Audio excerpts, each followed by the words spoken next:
pertanyaan. Apa sebenarnya yang membuat orang cukup itu? Apa sebenarnya yang membuat orang merasa nyaman dengan apa yang dia miliki? Apa sebenarnya yang membuat orang tidak pelit, tidak kikir, dan tidak tamak?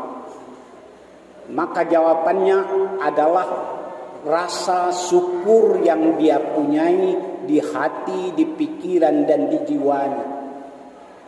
Semakin besar rasa syukur yang ada pada dirinya, sekecil apapun yang dia miliki, maka itu menjadi besar dan menjadi nikmat.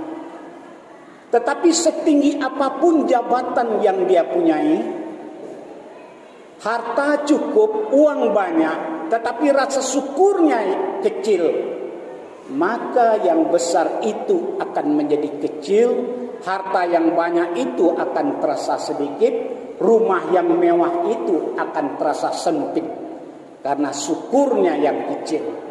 Maka hidup itu kuncinya adalah sebesar apa syukur yang kita miliki kepada Allah. Maka setiap ustadz, buya, imam, kiai, da'i ketika naik mimbar selalu bilang, mari bersyukur. Ayo bersyukur hai jamaah sekalian.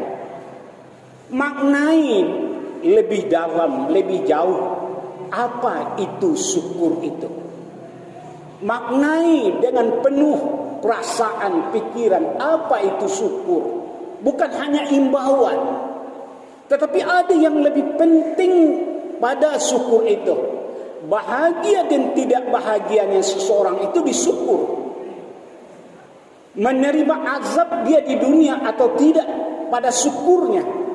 Maka la in syakartum la azidannakum wa la in kafartum inna azabi lasadid.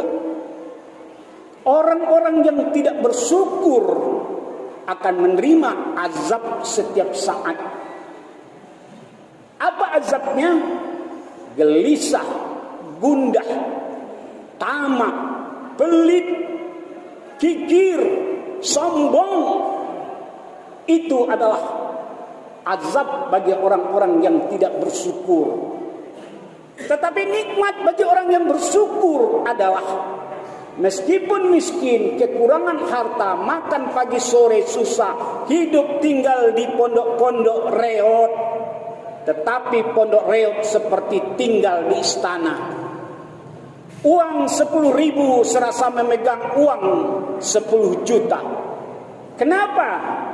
Karena syukurnya besar. Lalu kesimpulannya apa? Kesimpulannya adalah orang yang syukurnya besar, maka bahagianya besar.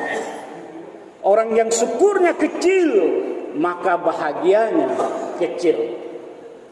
Maka bukan lapang rumah yang diperlukan, bukan lapangnya mobil yang diperlukan, tetapi orang bersyukur itu adalah lapang hati yang perlu. Orang bersyukur itu adalah kelapangan jiwanya yang utama.